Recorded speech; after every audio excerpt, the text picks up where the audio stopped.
तो नमस्कार फ्रेंड्स, मैं हूँ अभी हांडी में जो कि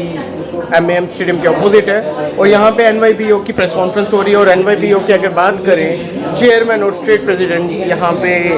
आज चेयरमैन ने स्टेट प्रेसिडेंट नियुक्त किया है विद न्यू टीम। तो चलिए चलते हैं, इन्हीं से पूछते हैं कि क्या ये किस बारे में एनवाईबीओ ने ये जो कॉन्फ्रेंस है ये किस बारे में रखी है। तो चलिए इन्हीं से जानने की ये कोशिश करते हैं। मेंबर है, अब हम सब ने निर्णय लिया कि एडवोकेट बहन अन्नू भगत जी को जम्मू कश्मीर के यूनियन टेरिटरी के अध्यक्ष के नाते एनवाईबीओ नेशनल यूथ भगत ऑर्गेनाइजेशन के नाते आज इनको अध्यक्ष यहाँ पे बनाया गया। मेरा नाम अनु है और आज यहाँ पे जो हमारी इसके ऑर्गेनाइजेशन के चेयरमैन सर हैं और जितने भी हमारे एग्जीक्यूटिव मेंबर्स हैं उन्होंने मुझ पर भरोसा दिखाया है और मुझ पर विश्वास जताया है कि मैं स्टेट प्रेसिडेंटशिप की पोजीशन लेने के लायक हूँ और मैं उनका बहुत ज़्यादा दिल से शुक्रिया अदा करना चाहती हूँ। नायबों के बारे में अगर मैं बात करूं तो नेशनल यूथ भगत ऑर्गेनाइजेशन ये एक ऐसी ऑर्गेनाइजेशन है जिसको हम संत श्री कबीरदास जी के मार्गदर्शन के तौर पे और उनके बताए हुए रास्ते के तौर पे इस ऑर्गेनाइजेशन में चलने का हम निर्णय ले रहे हैं।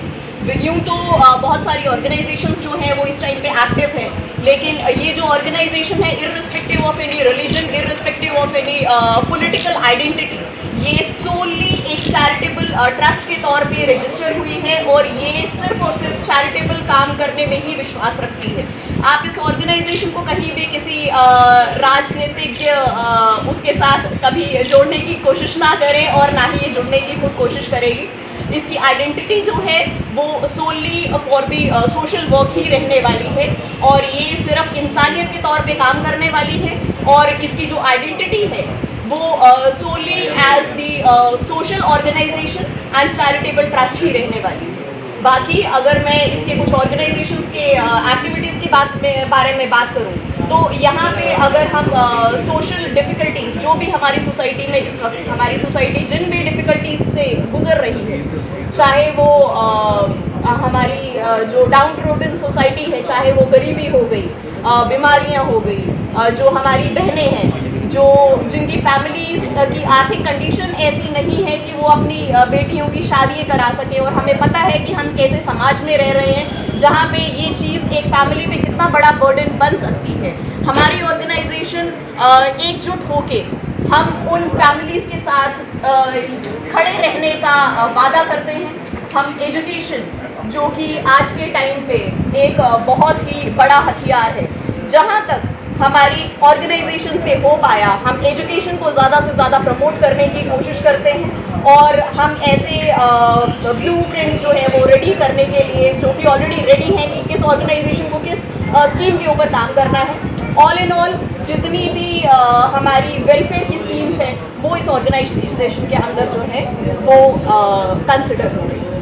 अनु भगत जी को स्टेट प्रेसिडेंट बनाया, सबसे पहले मैम आपका स्वागत है।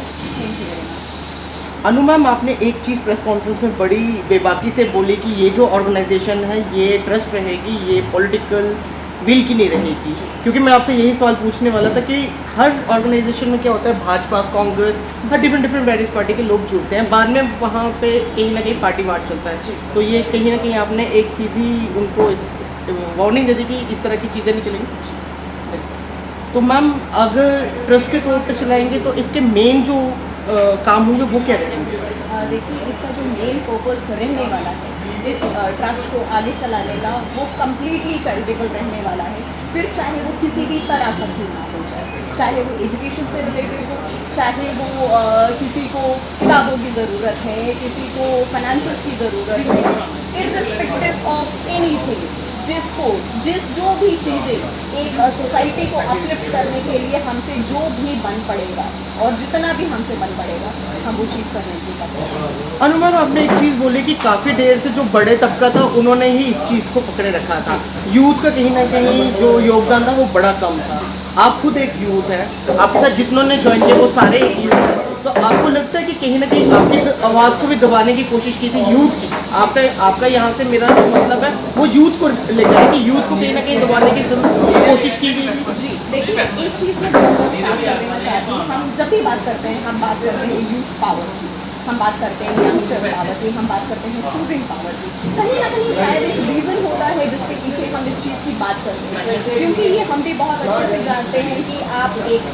एज में आपने एक फिगर होता है, आपने एक विल पावर होती है और आपने एक लाइक माइंडेडनेस होती है जब आप सोसाइटी को एडिट करना चाहते हो। और कहीं ना कहीं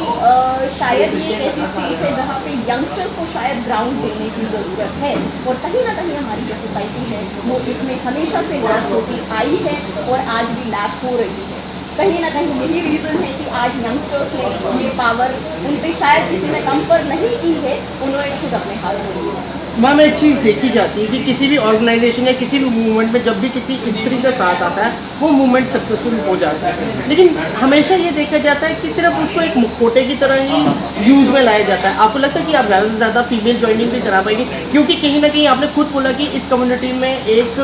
आप बोल सकते हैं कि एडवांसमेंट कहीं ना कहीं पीछे रही है, क्योंकि किसी एक पर्टिकुलर जो तबका वहाँ से निकला है वो डोमिनेंस क्रिएशन कर देता है, जो बाकी पीछे रह जाते हैं उनको साथ लेके नहीं चलता। तो आपको लगता है आप और फीमेल्स को भी लेके आए? जी, और इस चीज़ के कारण मैं खुद देती हूँ कि सिर्फ मैं ही नहीं, मेरे साथ जितने फीमेल्स हैं they will be ready to come in the organization and not only just be the face of the organization, but they will do work for the society and they will do very better. तो ma'am जैसा आपने बताया कि शादियों बच्चों की शादी से लेके उनको बुक्स प्रोवाइड करने का, तो इसमें और क्या आपकी डिमांड रहेंगी? लाइब्रेरीज वगैरह की मेंटेन करने की जम्मू कश्मीर में बड़ी ज़रूरत है। कहीं ना कहीं आपसे जो एक स्पेशल भगत कम्युनिटी को देखा गया वो सिर्फ इलेक्शन के टाइम पे सबको याद आती है। मैं तो ओपनली कहूँगा कि जब इलेक्शन होता है तब उसमें कहीं ना कहीं वर्क्स बना दिए जाते हैं, लेकिन वो एक इज्जत, एक तबका, एक प्यार नहीं दिया जाता जो वो डिज़र्व करते हैं। इस बारे में आप क्या कहेंगे? सर, अगर मैं फ्रैंकली बात करूँ, अब जब आपने भगत की बात कर दी है, मैं कहीं पे भी भगत को या बाइफरकेट नहीं करती, मैं एक कॉमन टर्म में उनको लेके आ रही हूँ, एससी कम्युनिटी। ओके, एक वाइडर सेंस में मैं आई डोंट बिलीव इन, क्योंकि हम एससी हैं, okay, there is no denying in that, and the thing is कि कहीं ना कहीं हाँ, हम जो लोग हैं हम सिर्फ हम ही इलेक्शन के टाइम पे जानते नहीं हैं, हमें जलाया भी सिर्फ इलेक्शन के टाइम पे जाता है। अगर हम अपने कॉन्स्टिट्यूशन को देखें, कहीं ना कहीं we are said that we are Hindu, लेकिन अगर हम कॉन्स्टिट्यूशन की बात करें, हमें एक अलग से मार्जिन में रख दिया गया है and we are called SC. Fine, we are not included in the definition of Hindu. हम तभी याद आते हैं जब इलेक्शंस आती हैं, तब हमें जताया जाता है कि आप हिंदू हैं, आप हिंदू हैं, आप हिंदू हैं, और जैसे ही इलेक्शन खत्म हो जाती है तो वी आर कॉल्ड दलित। और सिर्फ बात ये नहीं है, यहाँ तक कि अगर हम में से कुछ लोग आगे पहुँच भी जाते हैं, उनको कभी भी उनके नाम से नहीं दी जाती, उनके नाम के साथ एक वर्ड लगाया जाता है दलित। हम पंजाब के चीफ मिनिस्टर की बात करें, right, he was elected as the chief minister, but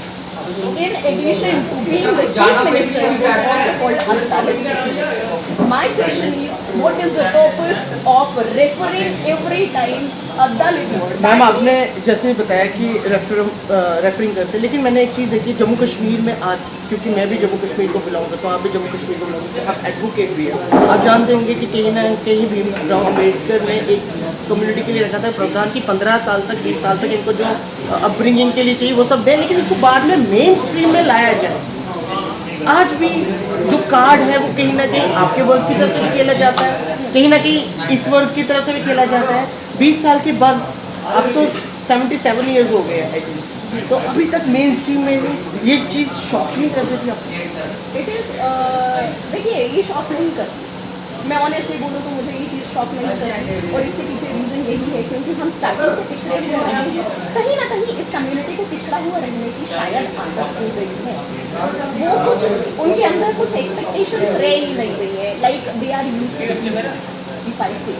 fine, because the most of the community is not that educated, and the people who are educated, they don't like to associate themselves with this community. कहीं ना कहीं शायद इस community का पीछे रहने का कारण भी शायद है, और हाँ, ये चीज़ अपसेट करती है और बहुत ज़्यादा अपसेट करती है, यही रीज़न है कि ऑर्गेनाइजेशन। अनु मैम, आपसे बात करके काफ़ी अच्छा लगा, और मैंने सीधी बात आपसे की, दर्शकों के सामने भी मैंने आपसे दो